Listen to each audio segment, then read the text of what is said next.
Come on.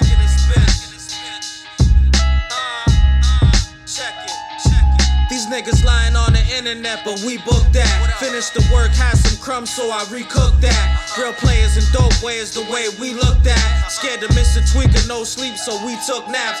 You can't skip the struggle, man. I don't care what nobody says. And it's like, what happened to that? And it's like, yo, when you hear my project, it's like, yo, of course I talk about that kind of shit, because I did that too. But I'm also giving you the flip side of shit on it. Like, I'm not just saying, yo, I sold mad dope and I shot niggas and that's it. No, I'm saying, yo, the reason I was selling dope is because, yo, I was going through this at the time. And maybe you were going through this at the time. And now I'm here, and I got here because I went through those things, but there's still an open light to change and shit. You feel what I'm saying? There's still a way to get through shit that you're going through without going off of the fucking edge. You feel what I'm saying? Like, so when I'm spitting, it's like, yes, I did those things, but I had to do it because of this, and maybe you could relate. And now that I'm here, obviously, if you heard me, then you're hearing me, which means I chose something else. Which means you could too, because if I did it, then you could too. Like, we're talking about, like, yo, I came from at the age of 2 years old, children AIDS all the way on up. And then after that, jail and prison. You understand what I'm saying? Like, you can't make this shit up. And it's not to glorify it, but here what? Somebody gotta fucking say it so somebody could hear it and maybe they could get their shit saved off of something I told them through what I'm speaking in these fucking songs and shit. You know what I'm saying? Yeah. And everybody's like kind of not educating nobody on none of this shit. Like, rap now is basically like a fucking like a circus and shit. You know what I'm saying? It's like you don't have to basically fucking necessarily do what you're saying to be a rapper. You just gotta know how to say it good and shit. Facts.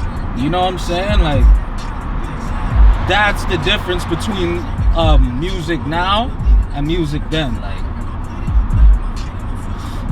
back then you had to fucking be somebody, and there was no social media to fake that shit. Like, we knew who somebody was because we heard about them niggas. You know what I'm saying? Like, yo, yeah, we heard, yo, them niggas are alive. Or we seen that shit, like, live, direct. You know what I'm saying? 100%.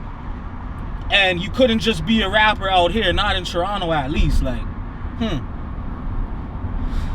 you couldn't be a gangster rapper, I'll tell you that. Because you had to go outside. Like, back then when I was rapping, like, you had to go outside to be a rapper. You had to go to them shows. You had to go to places, because again, there's no social media. The only place rappers could really link up is the shows, the shows. Studios, link ups. So you had to be what you were about to be a rapper. Now you could basically create your you could create yourself now, like 2K. You could go make a creative player or whatnot, and then you could upload that shit to Instagram, and then that's your new guy. Like, you know what I'm saying? That's who you are now and shit. You feel me? It's crazy, bro. Like, but rapping then, nah, nope. If you said something about somebody, you had to see them, or you just couldn't come the fuck outside. That's what it was in TO. Like, you know what I'm saying? No cap.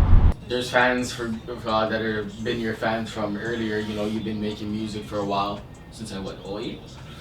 Dropped my first vid in 08. 08. So, dropped your first vid in 08. So, since then and now, what can they expect from the album? You know, because like I said, you got a radio single that, you know, is a real track. You got like more of a mix. You got a track that I think, you know, the stoners are gonna love. But it's also, like you said before, there's multiple metaphors in that, because like I said, I picked up that it's for the stoners and for the streets. Oh, you're talking about the Mary Jane song. You know, so then you have the girl, the best friend track. So what can they expect? So From this album? like the old fans that fucked with me from before, they're not gonna be disappointed, cause I'm still doing what I'm doing. The new people are gonna love it because, you know, I adapted and I made sure that I made the shit work. And to be honest, I kind of like this shit. Like, yo, I like music, period. Like, you know what I'm saying?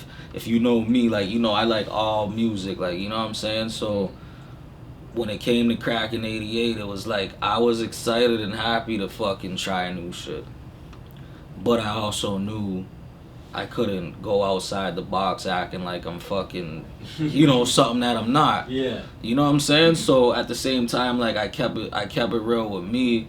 So like I said, like to answer your question, the old fans and shit from that fucked with me from way back are gonna love everything about it, and more because it's more elevation. And then the people that never heard me are gonna know that they fucked up by not hearing me from early. That's their fault. Do you plan on giving out, so as you have these videos and you're gonna drop the videos, do you plan on giving the people some more of these little vlogs as well? Yeah, like yo, I'm know pressing. how the game is now. No, I People know, gotta- I know. gotta know your personality. They gotta know you. It's a fact. So I'm pressing the gas on this shit. Like after I drop this project, I'm dropping videos at least every month. You know what I'm saying? Because like I said, if I have the equipment to do it, why wouldn't I? Vlogs and shit, I'm doing all that. Like digital media, I'm doing all that.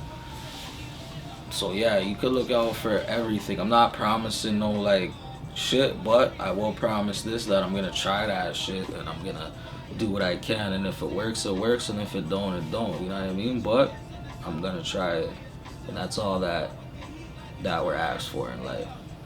Because if you don't try it, you'll never know, you know what I mean? You don't, I mean, what do they say? You miss every shot you don't take and shit, you know what I mean? So yeah, I'm gonna take some shots and shit. I knew the shit was fake and it never was. Pedal drugs, heavy metal Switch slugs, up, ready nigga. bang on them. Now cover the body doves, cried and it rains on them. Family gotta see them in the box, we put the pain on them. Homie said they gonna ride out, they put the gang on them. Another man dies, another man locked. And they knew each other from the sandbox. Cause if you saw what I saw, crack pipes with the hookers and the needles in the hall. Jail phone up. Coming from a single parent background who was drug addicted, you was in the system since you were 2 years old, and the fact that you even sitting here in front of this camera speaking volumes about a project that you created with the same troubles that got you into the situations that you got into, I think that's more of a trophy than anything of this. You know what I mean? It's more of a celebration. No, and that's why this project is called Crack in 88, because we turned it into a celebration. Like Right. it's not something to not be proud of anymore. Lakeview. Hey, yeah, it's the Crack Baby classic, you know what I'm saying? They got Little Baby, they got Da Baby, and then they have the Crack Baby, nigga. You heard? Like, Crack in 88 is not just for me. Crack in 88 is for the people. Like, Crack in 88 is for everyone who came up in that era. They're like DMX and Belly and shit. Shorty can't eat no books. You know what I'm saying? I'll go fund you. What is this guy? What does this guy look like? Would you hire him? Bro. Yes or no in the comments section. Come on, yo. Tell me why you would or why you wouldn't. Oh, like, come pour your concrete. What do you need? Interlock. That's exactly why they wouldn't. Hey, I come pour your fucking Yo, car. man, come pour your fucking. Like, all those experiences made it to where I could be able to talk about this type of shit. Like, when you hear my shit, like, you can't make that type of shit up. You feel what I'm saying? Where the fuck was you when I had no friends? And Where the fuck was you when I had no eds? Tell me a lie. A lie, a lie, a lie, a lie. 60 to 70% of their parents were at least smoking dope or on cocaine. Like, it was the cool thing back then, and we came up as a product of that. And it's not this, it's fucked up. Of course it's fucked up, but we can't act like that's gonna affect the rest of our lives forever. You know what I'm saying? We Still gotta have a figure. choice. We still got a choice. At some point, we gotta figure out a way to say, yo, this was some negative shit, but how can we make it positive? And that's just the shit I'm on with the crack and 88 shit. It's like, yo, the word crack is foul, but I'm gonna make that shit like glamorous and shit. I'm gonna make crack fucking the word to wanna be. Like, you know what I'm saying? Crack and 88, crack baby motherfucking classic, 1,000 grams lifestyle brand type shit. I'm gonna turn all that negative shit into like something that everybody in the world's gonna want to be a part of, and that's a fact. Remember I told you that here first. Yeah. I'm laughing in y'all niggas' face, you should've killed me. Beat the case and got away filthy. A nigga innocent, they say I'm guilty. I never fallen cause the streets built me. Metro